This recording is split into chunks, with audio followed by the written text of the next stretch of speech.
Thank you, panelists, for being with us today. And I just wanted to open us up with a word of prayer and then turn things over to Nancy Flake Johnson. The Lord be with you. Let us pray. Almighty God, we give you thanks for this night. We give you thanks for this day. We give you thanks for good medicine and good doctors, good public health. Continue to guide us and direct us during these days of Corona tide. Give us wisdom and strength as we enter into the next phase of this recovery. In all things, dear Lord, help us to do what we do and say what we say to the glory of your name. Amen. Amen. And now we are going to turn this over to our moderator, Nancy Flake Johnson. Thank you so much, Father Tim, and good evening to everyone. Thank you so much for joining us for the St. Paul's Episcopal Church COVID-19 vaccine webinar and discussion. My name is Nancy Flake Johnson. I'm a proud member and grateful member of St. Paul's, and I'm the president of the Urban League of Greater Atlanta. Tonight will be another interactive forum, and it's all about giving you all the information that you need so that you can be well informed as you make your decisions about vaccinations. It is important to do that you use our chat feature. So if you have a question along the way, please enter your question in the chat. At the end of our program, we will have a question and answer period, and we will do our very best to answer each and every one of your questions tonight. We have a very distinguished panel with us as well. But before we kick off, I just want to give you a few facts. So approximately 10% of the adult population in the United States has received both the coronavirus vaccines so far. That's according to the Centers for Disease Control and Prevention. Furthermore, over 96 million doses have been delivered across the country, and nearly 77 million have been administered, and that was right around March 1st. Here in the state of Georgia, almost 2.4 million doses have been administered, and about 264,000 to African Americans. We know studies have shown that the pandemic has disproportionately affected Black and Brown communities. Many African Americans are reluctant to take the vaccine or certainly want more information to make a good decision. The best way to address fears or questions is with information. And tonight, we have trusted messengers and experts from our community to respond to your needs. In our first webinar, we learned about COVID-19 in general and how it spreads and how we can protect ourselves. Tonight, we're going to focus on the vaccine itself. We have another panel of distinguished experts, and we will get started by having them introduce themselves and share what they would like to accomplish with tonight's webinar. Let's start with Dr. Tabia Akintobi. Thank you so much, Ms. Flake Johnson, and thank you for the opportunity and for everyone who's been on making the time to be with us this evening. I'm Tabia Akintobi, and I'm a professor in the Department of Community Health and Preventive Medicine at Morehouse School of Medicine.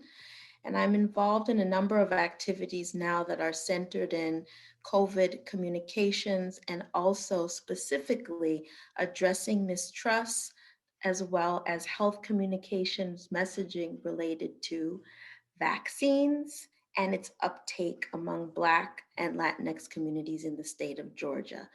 I hope that through this discussion, we continue to provide a safe space based on where we are now, which is very different than where we were back in January, right?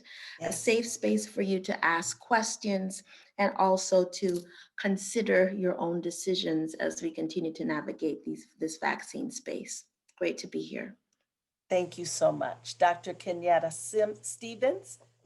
Hi, good evening, everyone. I'm Dr. Kenyatta Stevens. I'm an infectious disease epidemiologist by training. I am also an adjunct professor of public health and global health. And I just hope that we are able to just really dispel any myths about the vaccines, and answer any questions that the community has, because we know that as we go, more and more vaccines will be introduced. And so this would be the best place to ask your questions. Thank you. Thank you so much. Dr. Xanthia Wiley. Good evening, everyone, and thank you very much for having me. So I'm Dr. Wiley. I am an infectious diseases physician at Emory. I'm also the director of antimicrobial stewardship at Emory University Hospital Midtown, and I do a lot of work with respects to COVID outreach and education.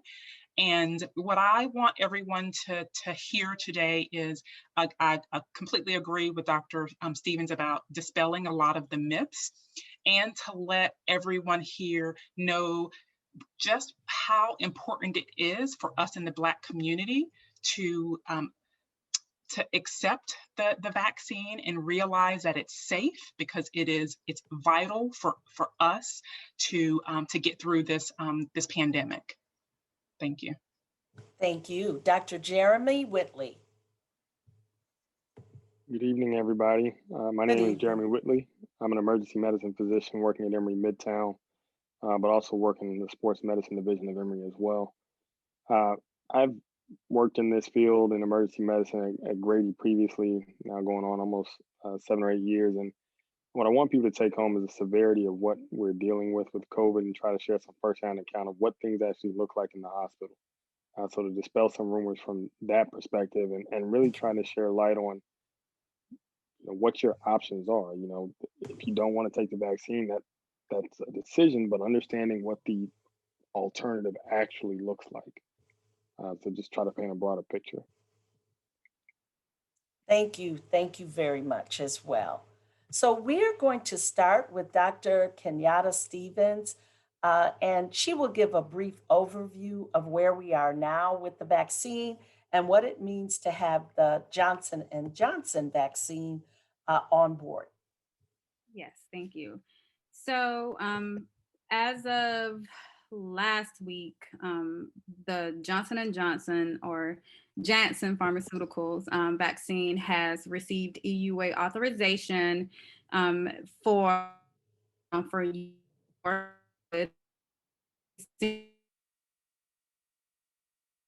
Dr. Stevens, RNA-based, and you were freezing, so I just want you to sorry. know we missed Okay. a little something there. Okay, I was saying that the Johnson & Johnson, or the Janssen vaccine, is not an mRNA-based vaccine. It's a traditional type of vaccine using a viral vector, non-replicating, so you are not getting COVID. So that has been some questions, and the efficacy, I actually sat in on the FDA advisory council meeting, and it's 72% overall effective in the US. And so some people were concerned that it was lower than the mRNA vaccines, but we have to keep in mind that that's a totally different type of vaccine. We can't compare apples to oranges. And so it's effective for preventing COVID and hospitalizations, just as the other mRNA based vaccines. And so it was not created just for minorities, because I've heard that too. Like, this is what they want to give the people in Black and Brown communities, and that's not true. The vaccine was actually, the trials were done in South Africa, Brazil, and the US. And so it has a little bit more a widespread population as far as the clinical studies, and it has shown to be effective against the South African variant of COVID. Okay, thank you. So next up, Dr. Wiley will share where we are here in Georgia with the dispensing, I guess, or well, you know what I mean. What you The mean? deployment of the vaccine here at home. Thank you so much for that. If you could bring us up to date where we are here in Georgia. Absolutely. So there are two pretty big updates as of today. So I'm not sure if everyone knows. First of all, Georgia, we have to do better because Georgia, with respects to vaccine administration of all 50 states, we are at the bottom. Okay, so number 50 as of yesterday. Wow. I know. So we have a lot of work to do. The great thing is, as of today, we have extended vaccine administration from just people who are over 65, healthcare workers, et cetera, now to teachers. Okay, thank goodness. So teachers are available to receive the vaccines. Also, adults with intellectual and developmental disabilities, okay, as well as their caretakers, and parents of children with special needs and chronic illnesses, sickle cell, heart disease, cancer, etc. So literally, as of today, we really opened up to a large portion of our population. Thank goodness. Also today, I'm not sure if people saw from the CDC that finally people who are receiving vaccines can actually interact. Okay, so the exact wording was, if you have been vaccinated, okay, and you are with family members or other people who are also vaccinated, you can be in the same household, have dinner together, not socially distanced, and not wearing a mask. Okay, so this is huge because a lot of people have asked, what's the advantage of me getting the vaccine if I still have to do all of, wearing the mask, et cetera. So in, closed settings with other people who have been vaccinated, you do not have to wear your mask. Also, if you've been vaccinated and you're around someone who has not been vaccinated, as long as they don't have an increased risk of severe outcomes, like someone who may be older in age, you can also spend time with them not wearing a mask. So there are many, many, many reasons that all of us need to get these vaccines, but this is kind of a glimmer of hope for people who are just tired of spending time with their loved ones with masks on and socially distancing. This is huge. I look forward to this because both of my grandparents have gotten vaccinated. My mom and my stepfather have gotten vaccinated. And now when I go to Alabama to visit, we can sit and hang out and have dinner without a mask on. I can't wait. That is awesome. And Mhm. may I Go um, ahead. Jump in, in, Dr. Stevens. that they have to have at least 2 weeks after their final Sure. shot. Yeah. So Sure. don't get your second shot and plan your family dinner. That's a very, very good point. Well, what I'd like to do is ask Dr. Akintobi if she would like to share any general information, both Dr. Whitley and Dr. Akintobi, that you haven't heard shared, and then we'll take questions from the audience. Well, I will got disconnected briefly, so forgive me if I'm echoing anything that was already said. But I think in addition to what has been shared and the questions that we'll answer for you during this time, is just to remember that while COVID and the pandemic has been probably one of the biggest level setters when we think about its impact, not only in the United States, but globally. The vaccines for COVID are not the first vaccines ever, right? So some of us are old enough to remember maybe one person who had polio or who had measles, right? And so all of those things that are pretty much behind us are because we trusted the science and got vaccines that have made some of these things that were, deadly before, and now things that are a part of our understanding of why science works. So while certainly the realities of the disparities that have really bubbled to the top this past year have been a great opportunity for us to think about the realities of what are happening in Black and Latinx communities. We've trusted vaccines in the past, not only for us, but even our fur babies and others. So when we think about this, consider that vaccinations are not new. And so if more of us are sick, hospitalized, and dying, it behooves us to consider participating in vaccines in ways that we have in the past. Thank you for bringing that up. I'd like to actually go to Dr. Whitley because you're right there in the emergency room. You're seeing the cases, and I know cases are going down, but every week I'm still hearing about people either I know or people that are close to me know that are dying. So share with us, what are you seeing right there in the middle on the ground in the hospital? Yeah. I wanted, you said something very poignant that I really want to drive home. And that's the point that you still know people that are getting sick and dying with this. And in Black and brown communities, there's not that many degrees of separation, and so we're a year into this, and everybody by this point knows somebody that's gotten sick, knows somebody that's gotten COVID, knows somebody that's been sick with it, and knows somebody that's died. And if you don't know somebody, you know somebody who knows somebody.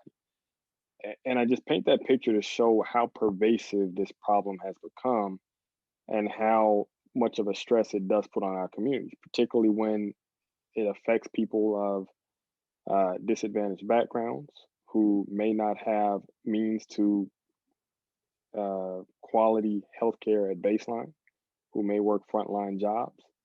And so there are patterns with this that we do see in the ER. The case count has gone down, and that has been a blessing. My wife's an ER physician as well, so in the height of the pandemic, it was fearful for us. Are we going to bring something home to our family? She was pregnant for the majority of the wave during the summer. And that is a stress that I hope no one ever has to really deal with, all while, trying to figure out how do you not get sick. But I can say, having gone into COVID patient room after COVID patient room after COVID patient room, the basic public health guidelines that have been put out, that they work, right? And what I would tell you is wearing a mask is a minor inconvenience when it's compared to being intubated and not knowing if you're going to get off the ventilator. I've had to have those conversations with families through the phone that they may not see their loved one again. And as hard as that is for me to say it, I know it's infinitely harder to hear it. I've been in the room where somebody died alone, and it is devastating. Those are things that you don't forget. And as it comes to a vaccine, and I don't mean to be long-winded. My mom is from Louisiana. My dad is from Mississippi. They grew up, kind of on the tail end of Jim Crow. They were, started in segregated schools. And so the Tuskegee experiment is not far removed from my personal history, as I'm sure it is for most people on this call. Yes. What I would say is, though that is still salient, understand that this is different. This is not just an African American problem. It's a worldwide problem that does not discriminate when it respects to COVID. And you're nearing a point where you just have a choice to make. We know what COVID does to people. And there may be some theoretical risks of a vaccine, but they are minor in comparison. And again, I keep coming back to, I know what COVID does to somebody. And this doesn't even speak to the people who recover, but are what we call long haulers, who are otherwise healthy, and now they have high blood pressure, which is a lifelong disease that they have to manage. If I may, real quick, you used the term long haulers.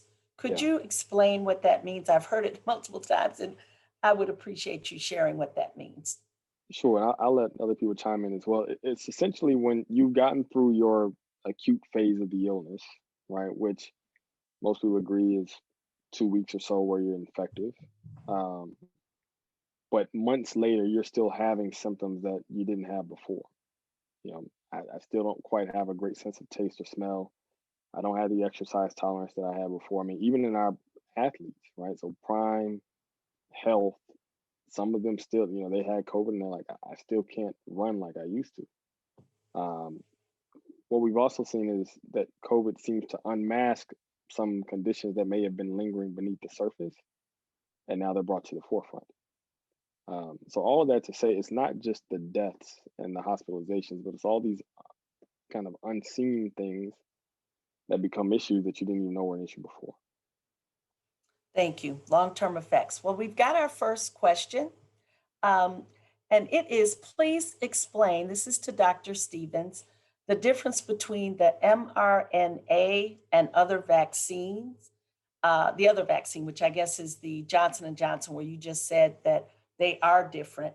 And so maybe it says, which is the best for someone who has allergies to many medications, such as penicillin? This is a very good question.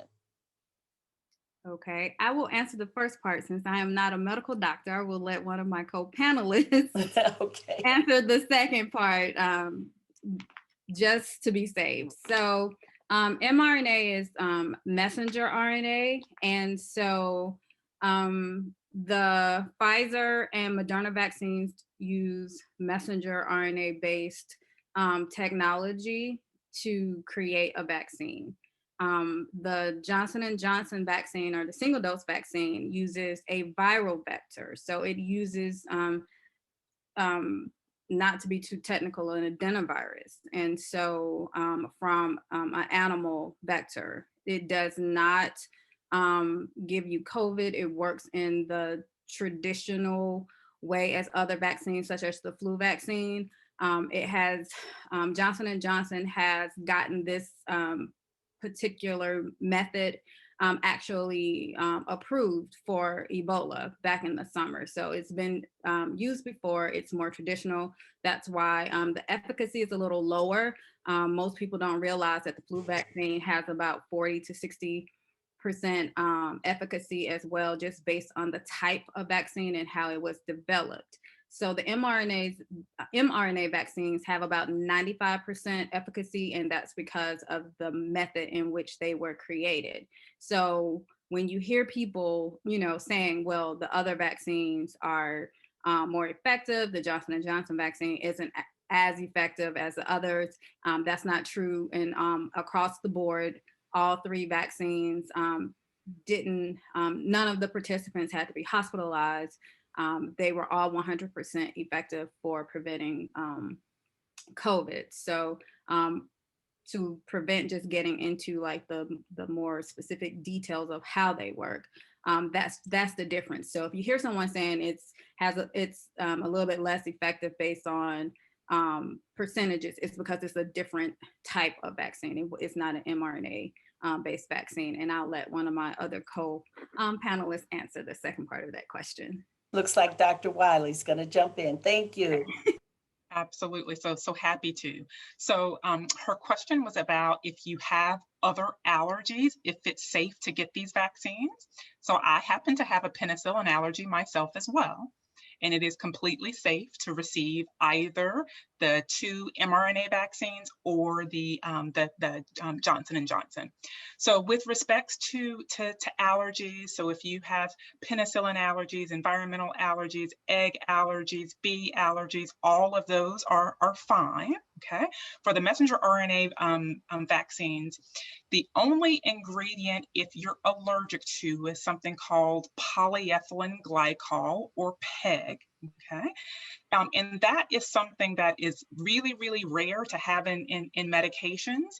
One of the things that it is in osmotic laxatives like Miralax. So unless you're allergic to Miralax, and I can guarantee you 99.9% of us probably are not, then you're completely fine to receive the vaccines. And what I tell everyone as well is, before you make your decision and say, I'm not going to get it, talk to your primary care doctor about it. They can refer you to an allergist, and that allergist can help you make that decision. So to answer your question, it's completely fine with your penicillin allergy. Thank you. Thank you. I'm going to take us next to the variants. We haven't heard much about the variants in recent days, but we know that I'd like you to really address, where are we here in the US with the variants, if you know, how widespread are they? And does it appear that our current 3 vaccine options are effective against the variants? Do we know that yet? I'll jump in here because everybody's looking at me. So right now there are actually like 3 variants that we know: the UK variant, the South African variant, and there's a Brazilian variant. And there are also 2 emerging variants that we're seeing here in the US, which is a New York variant and a California variant. And so we do know that Johnson & Johnson has been effective against the ones that we know about, the 3, the South African, the UK, and the Brazilian. Moderna is saying that their studies show that their vaccine does offer some level of protection. However, they will probably be reformulating their vaccine later on. Pfizer is also doing some studies, and they are saying that you may have to get a 3rd dose of the vaccine if you were vaccinated like early on, like the January, if you got your 2nd dose or something like that. So it's still, the information is still ongoing. Again, we have to remember that this is new. So we're learning as we go. Yeah. Thank you so much. And I'd like ahead. to add on to that as well. So, a lot of people kind of feel like the variants, like, oh goodness, this is something new. We have to be really, kind of think carefully about these.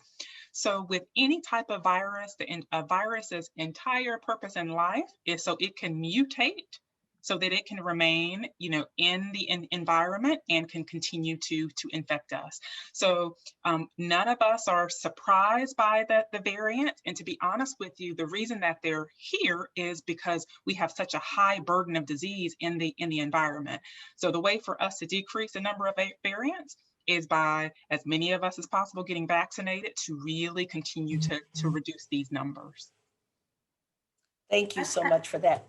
I do like, you want to jump in? Jump in, please, Dr. Akintobi.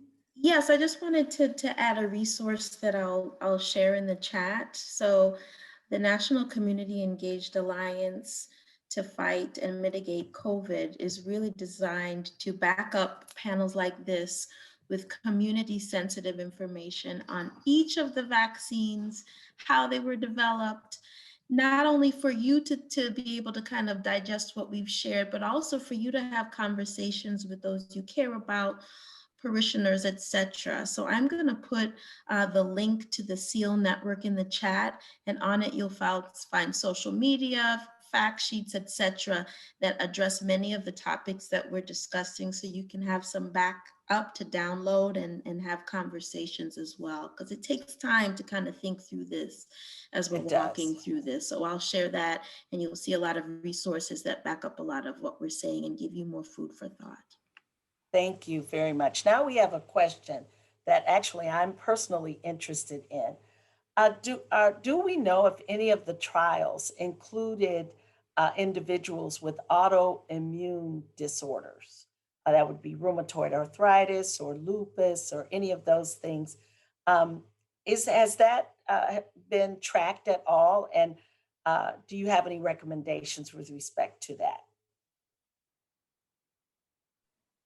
So I can take that one. So with the Pfizer and Moderna, there were over 70,000 patients or participants who were enrolled in that trial, and approximately 30 to 40,000 in the Johnson & Johnson. So with these trials, patients with autoimmune diseases are not necessarily recruited, okay, for the trial. However, what I like to tell my patients is what we do know is that people who are immunocompromised can have worsened outcomes from COVID disease itself. So this is why, people with cancer, HIV, autoimmune disorders, that we recommend that they receive the vaccine, primarily because we know that in a lot of these patient populations that their outcomes are worse. So it is recommended if you have an autoimmune process to receive your vaccines. And of course, as we'll keep saying, I'm sure over and over, if you have any questions, always feel Absolutely. free to reach out to your primary care physician and talk about your particular case. Let's see. Let's see. Let's see. Okay, we may have. I've got a couple of more, but Reverend Tim, if there's someone, I think there's someone in particular you want to open their mic so they can ask their question. Is that Felicia? Yeah, Felicia, if you want to ask your question, go right ahead. You're on mute, Felicia. You can unmute. Oh, I didn't have a question. I just was excited about listening to you guys share about the different vaccines and the information, because people are always asking me, and I know the more I know, the more I'm comfortable sharing with my friends and people, because I think it's a great thing. Most of my family hasn't vaccinated. I haven't been yet because it's not my time yet, but my parents have been vaccinated. My brother, I'm taking him tonight because they're having something at the Javits Center. So I got to stay up to They're vaccinating at the Javits Center. make sure I get him there. Well, and you know what? You bring up a good point. But I'm trying to, Can't she get vaccinated? as you guys are explaining it, so You're coming in and out, Felicia. You're kind of cutting in and out. say it again. You're coming in and out. So Yeah, I froze. I don't know anything that you said. Say Okay. Well, thank you though for that comment. Appreciate that. And but I would like to talk to the fact that if you are a caregiver, you are entitled to. Oh, look at that little cute little boy. Uh, hey, that's your baby. He is something else. No. So that you can get vaccinated if you are a person's caregiver, even if you are not in the current age group or category that's being vaccinated right now. How does one kind of verify that you're a caregiver? Do you have to go with the person that you're giving care to, or can you go separately? Is it an honor system?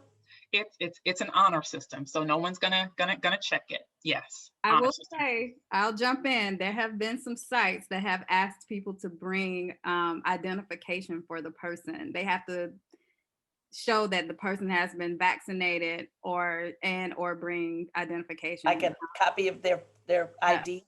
Their license, yeah. So I guess what we want to make sure is that, one of the concerns that I've heard from on other webinars is for our seniors, because many of the sites to get an appointment require you to go online. I was on a town hall with Congressman Johnson, and one of his constituents, so precious, she said, "You all keep saying go online. We don't necessarily have the tools or know how to go online." And very few of these places take phone calls to make appointments. What would you say? How can we support our senior community to gain access to this to the vaccine process? Well, I can and start, and I'm sure my colleagues will have perspectives as well. But I think it certainly takes a village, and Morehouse School of Medicine in January was very thoughtful about the realities of our super seniors, so that those who were 75 plus, when we provided the opportunity for community vaccination. So that means that we had to be flexible and take calls, right? So whether it was the caregiver or the person who was interested in getting the vaccine, we had to be flexible towards our goal, and that was to address the demand. So a part of our challenge, I think, is that, of course, there are issues of vaccine hesitancy, but we're now in a place where many of us on the line and many organizations like St. Paul's have been staying eligible of the community's trust for many years, right? Long before COVID. And so we now have a place where the demand is greater than the supply. And so not only is it about distribution, but it is also about making sure that we know where our community is in terms of access and pivoting to respond to that. I got a call just today from someone who was representing an 80-year-old who wanted to get the vaccine. And we talked through the fact that she could not find an email address for me to get her the information. So we have to consider the ways that people communicate, and as we navigate this, making sure that the system is ready to meet them in all the ways that are best for them. It is a challenge, but we're learning quickly. We're learning. Oh, very good. You know what, Dr. Whitley, I want to get you back involved um, in terms of, what's happening on the ground.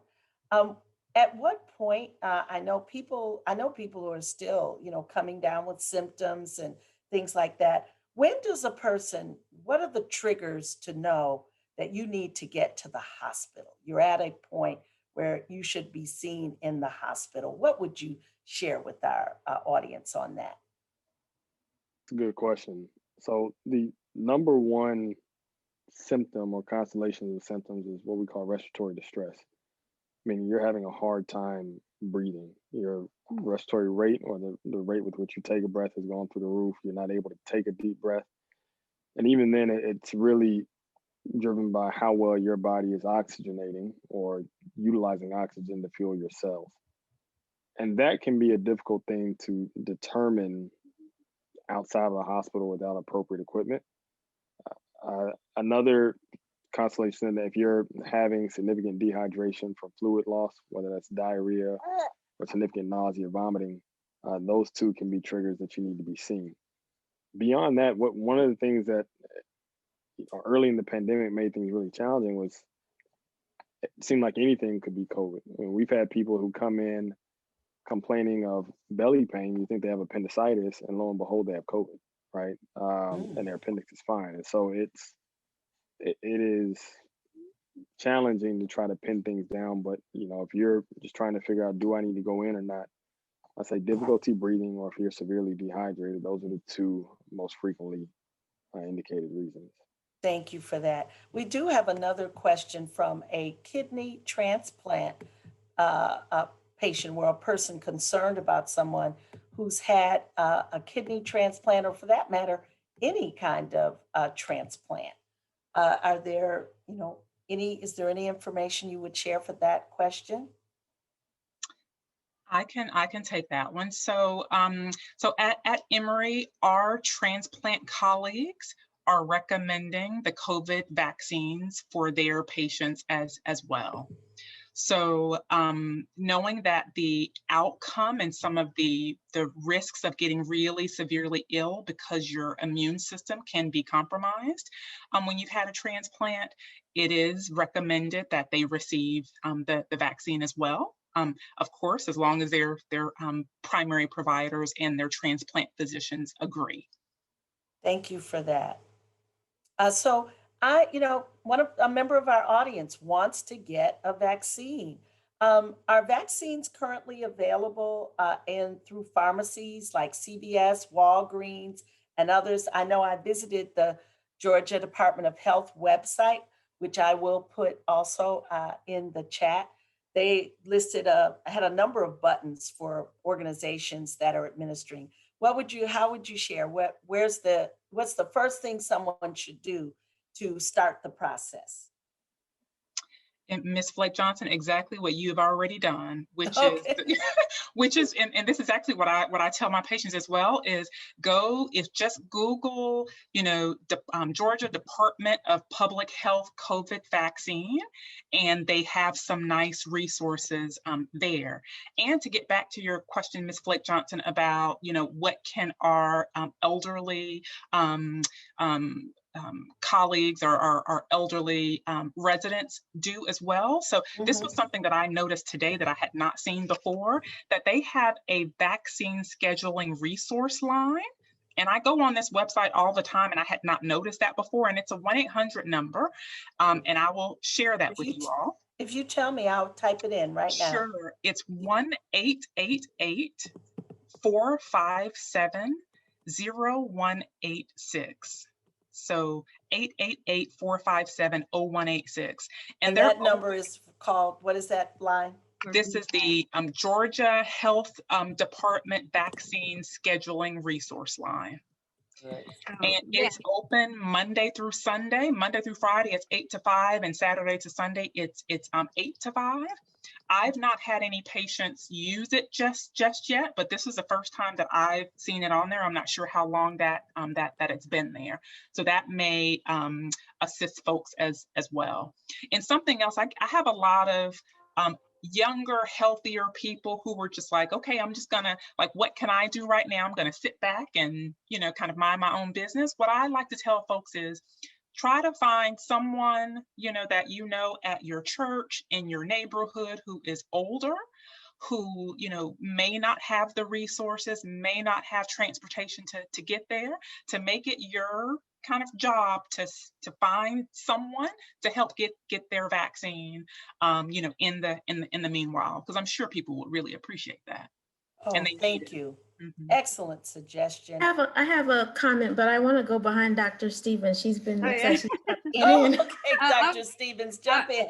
I was going to say, I actually consult with the state of Georgia and the VRAS system that Dr.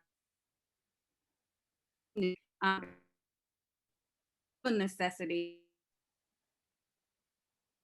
You're breaking up. It just rolled out last Thursday. And so that's why you haven't seen it. And it should be available in all the districts. And the short term is VRAS. That's what we call it, for Vaccine Registration Assistance System. So that's something that you can definitely recommend, and it will also help you schedule like your second dose and send reminders. So that's important too. And also, just for those who are not aware, like Dr. Wiley mentioned, there's a new population. So Georgia is no longer going by phases as of today. So starting today, they will be opening it up to populations. Okay. And so you won't have to worry about what's 1A, age, or any of all that. that. Yeah. And so the governor's office is looking at, because as Georgia is last, we're looking at some of the reasons why we're last. And one of the reasons why is that we're not as open as far as vaccinating as other states. So that's just something to keep in mind as well. And so me personally, I spend my weekends helping. I call it my old lady gang and their friends register for vaccines. So if you can't, you know, if you can, check on your neighbors. I have family in the rural parts of Georgia, and they may not necessarily have like, I was trying to help a lady and she had a flip phone. The whole time I'm talking to her and I'm trying to help her navigate, and I realize she's using a flip phone. So yes, that happens you know, a lot with our seniors. and those are some of the things that we have to take into consideration. So we have to get back to helping our neighbor and just kind of being aware of what's going on, even with just the people in our families. So well, so far, based on the numbers in my calculation, only about 7% of African Americans in the state of Georgia have been vaccinated. We're almost 33% of the population. So I'm glad to hear it opening up, that, you know, that way those who want to take it, and I think the more people take it and see that people are fine. I've got, let's see, I don't think we have any other questions there, but I would like to throw out one more. And that is, should you drive yourself to be vaccinated, or because is there some kind of, I think there's some kind of wait period after you're vaccinated before they want you to, you know, go home. Is it okay to drive right afterwards and drive yourself? It is. I think Yeah. generally it is okay for you to drive yourself. You know, they give you between 15 and 30 minutes, depending on what, of course, they learn about you when you're registering, to make sure that you're okay before you leave. But just like Dr. Stevens, I've volunteered and worked with people who were tech savvy and not. And sometimes people are frustrated when that 15 minutes or 30 minutes is still counting down. But the intent is to make sure you're okay before you drive away.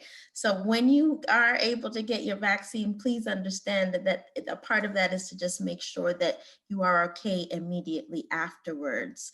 So Dr. Wiley, I hope I got that right. You got that completely right, Dr. Akintobi. Perfect. And then once you've had your first shot, and well, let's go shot by shot, because one of the things that also came out on that town hall is one of our seniors had her first shot and her window to get the second shot was approaching. She called the place she went to, and when she got there for her second shot, they had run out of the vaccine. And of course, that made her extremely nervous.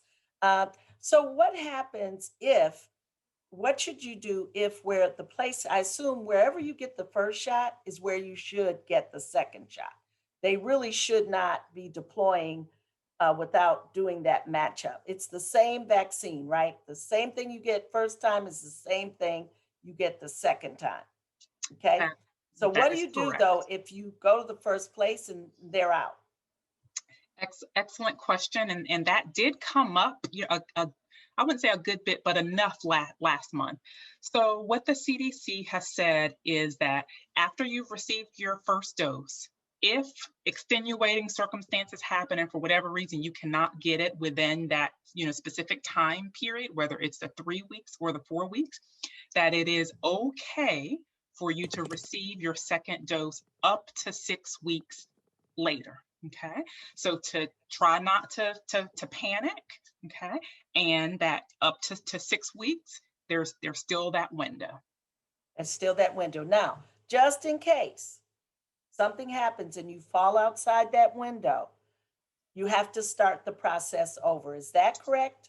Or no? No, so you don't have to start that over. And I have not seen anything from the CDC that comments on what will happen over that 6 weeks.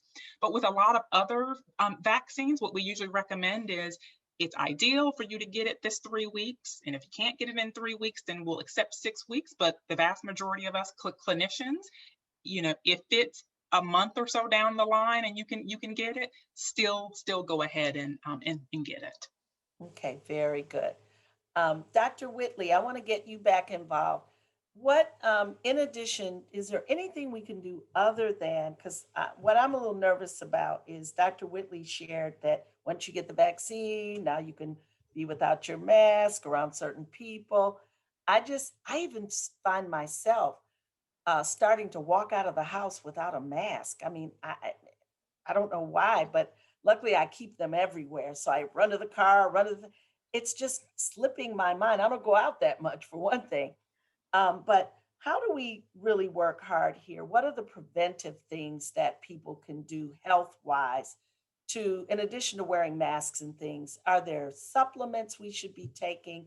Are there certain, diet or other kind of protocols that would help just keep us generally healthy and have a stronger, system to battle the virus?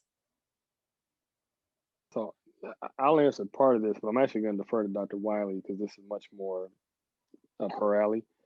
In general, though, the same, 3 W's we've heard about all year: wear a mask, watch your distance, wash your hands.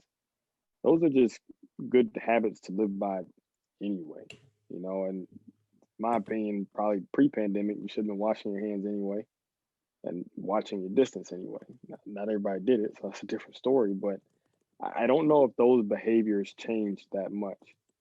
I think one thing that I would say that does come from my slant ER is you do have to be careful who you trust to be around unmasked. Because far too often people will say, well, I was careful, but you're only as safe as everybody else is being safe around you. And the speed with which this virus replicates and spreads from one person to another, before you know it, you're behind the 8 ball. And so, if you're around family and everybody's vaccinated and you feel comfortable, kind of getting rid of the mask, that's fine. But if you're going out in public or you're around people that you don't really know what their habits are, then you do want to err on the side of caution. But again, as far as dietary modifications, supplements, I'll defer to the infectious disease specialist. So Thank you I for that. completely agree with Dr. Whitley. And what I like to add a fourth W, which is watch your surroundings, and essentially watching those who may be at higher risk. And I'm sure Dr. Whitley has seen this as well. I can't tell you how many patients I've taken care of in the hospital who are 85, 90, 95, who've not left their homes, but contracted COVID. And it's because their, happy-go-lucky 26-year-old was out and about and then came in and inadvertently gave it to grandma. That happened to my grandparents as well. Both of them had not left home. Both ended up with COVID, both hospitalized with COVID. Thank God they both did okay. So it's also just as important for us to get vaccinated for ourselves, but we really have to be safe and get vaccinated and protect our vulnerable loved ones, our aunties with diabetes, our loved ones who's had a transplant, our elderly family members. So yes, wash your hands, watch your distance, wear your mask, but watch who you're around so that you don't inadvertently pass COVID to someone else. Yeah, that is so. I know many of you know Reverend Bernice King, Dr. Martin Luther King's daughter. I just spoke with her this last week, and she was coming off COVID, and she's not sure where she got it. Has no idea. To your point, we do have another question, and this is a good one. It's some people are experiencing different after effects from the first dose to the second dose. Is there any kind of what can people expect after the first, and if there's anything different after the second dose? I'll answer. So, both for Pfizer and Moderna, just sitting on the calls, the first dose, they did not notice like a lot of, they don't call them side effects, they call them reactions. So Reactions. Thank you. Reactions. And so it was just typically injection site pain, and maybe some fever as your immune system is like starting to like rev up. They did notice the bulk of the reactions with the second dose. And they said, you can expect, but not everyone had the same reactions: fever, muscle pain, fatigue, things like that. So sort of the same if you've had COVID or know someone with COVID, some of the same symptoms or some of the same reactions that you would have with COVID, but in a particularly a milder form. And that will last about 24, 48 hours. But after that, you should be fine. We also have a question from someone.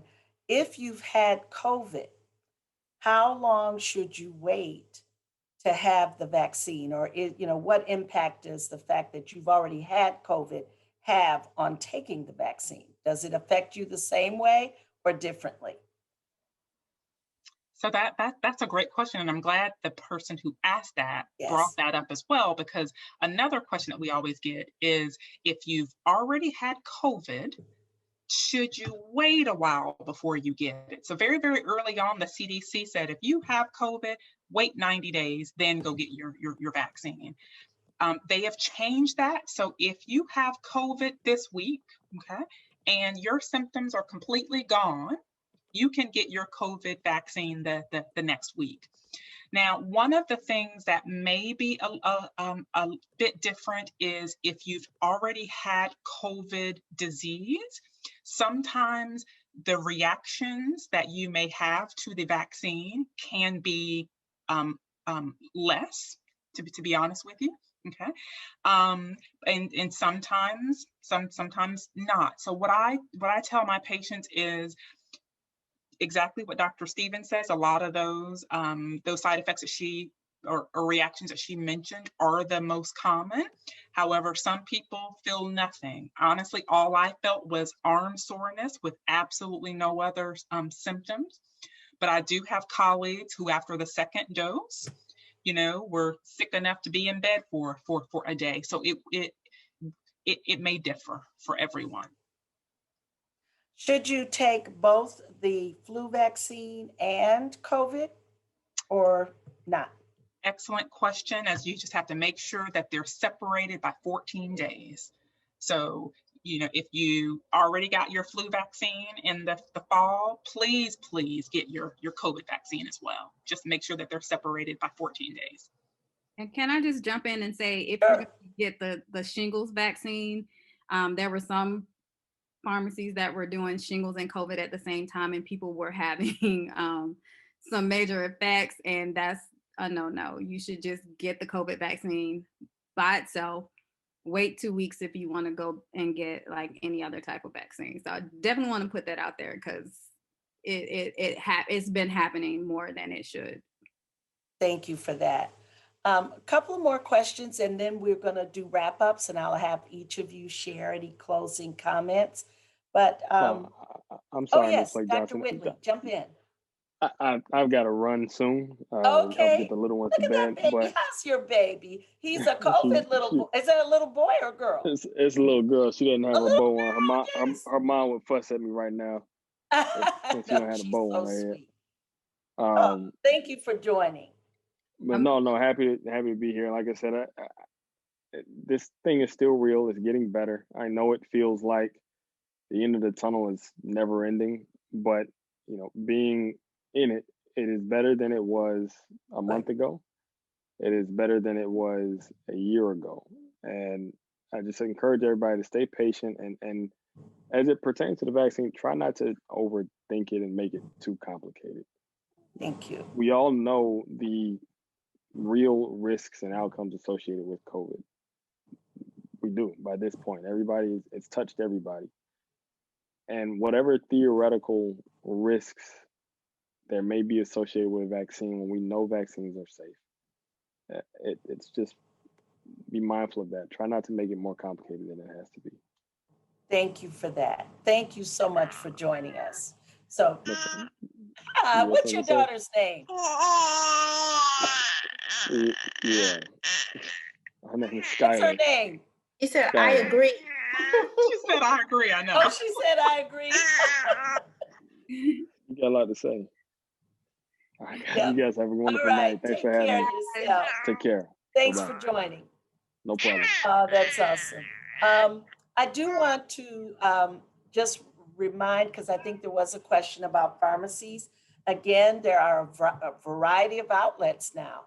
Walgreens, CVS, there are a number listed on the Georgia Department of Health website. And if you have any other suggested places, can you go through your physician to get a vaccine? Yes, some physicians are considered have registered to be pandemic providers. And then don't forget, we do have mass vaccination sites through GMA, which is a separate registration. So that would be a lot of the places like the domes and just depending on where you are in Georgia, they are a little bit more accommodating if you are if you have challenges. So some they will come to the car if you have someone that is immobile, if you're wheelchair bound. So it just definitely let them know once you get there. They are accommodating if you are concerned about taking a loved one or a neighbor or someone that's immobile. They will make those types of accommodations. So don't let that be a deterrent. Now, when you say they, I didn't catch, who would people contact for that? So once you get to the site and to check in to let them know that you're there for your appointment, just let them know that the person is either immobile, can't get out of the car, or some of the sites in parts of the state are drive-through actually too. So that's something to keep in mind as well, depending on the situation. Thank you very much.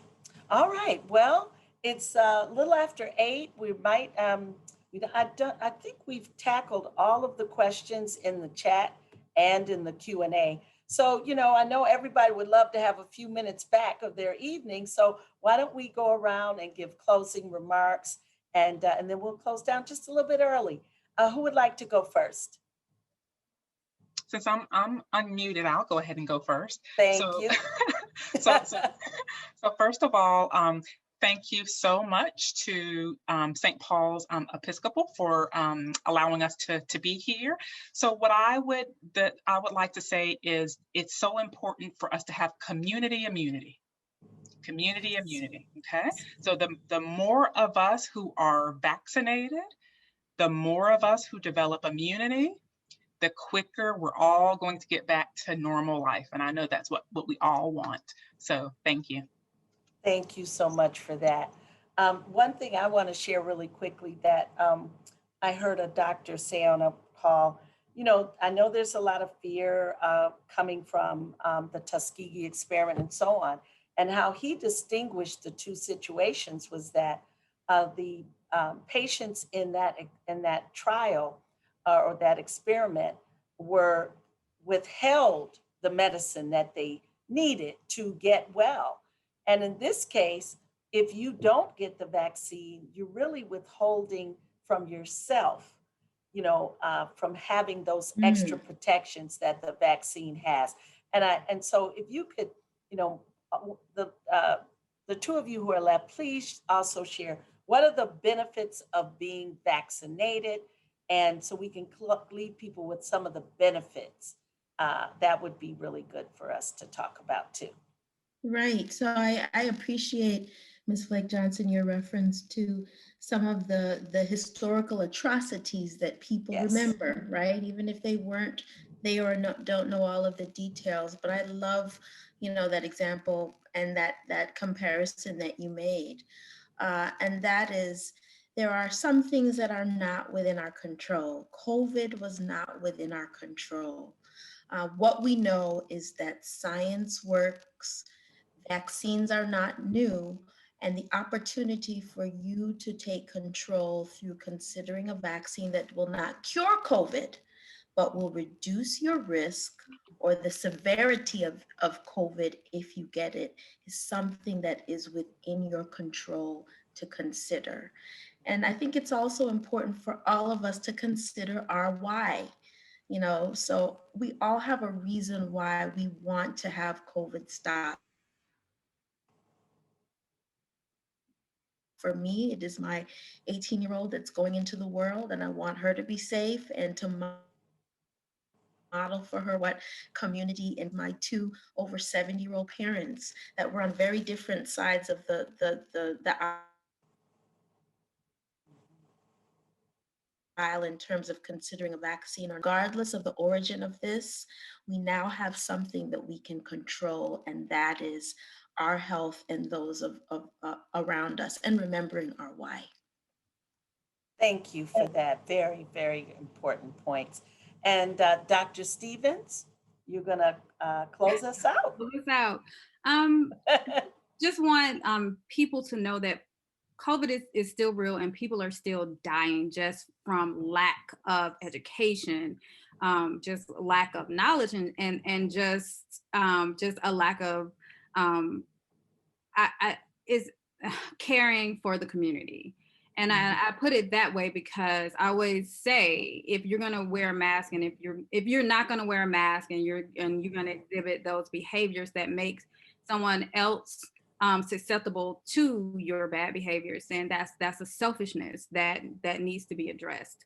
And so vaccinating yourself is a way for you to just make sure that you are not overburdening a healthcare system that is tired with hospitalizations and things of that nature. These vaccines weren't created for a particular ethnic group. There's no agenda. Our goal is to get people well, and vaccinating is one of those ways in which everybody who wants to get back to normal. Atlanta, we're just watching Yes, I got your point. She said Atlanta's wide open. To get And ahead of this vaccine. Yes. and that is causing some of the challenges. Atlanta, the word is out. Atlanta's, scene is open. So we have extra people coming in out of our state. So let's pray that we don't have a resurgence after NBA All-Star Weekend. We know there was a lot of socializing going on at that time, but I just want to thank each and every one of you. You've been amazing as always, sharing with us. And so I'm gonna pass it back to Reverend Tim. I just want to say thank you again for allowing me to serve as the moderator. I want to thank Carrie Dumas and Dr. Amadeus Mason for giving me this opportunity. Thank you all.